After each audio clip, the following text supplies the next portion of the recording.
How to log in student email.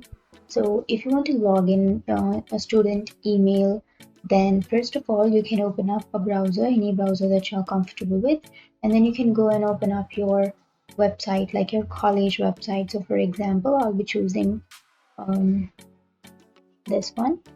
So you can open up your website, college website, and after opening your website of your college, now you can go for the upper right corner and you can have a login, or you can have this account info option. You can simply click on that,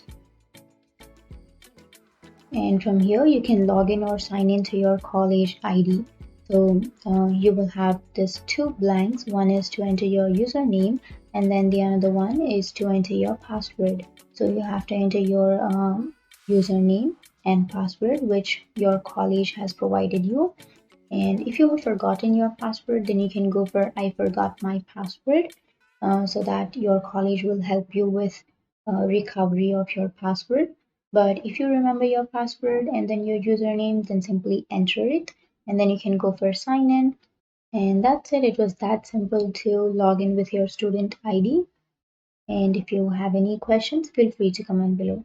Thanks for watching.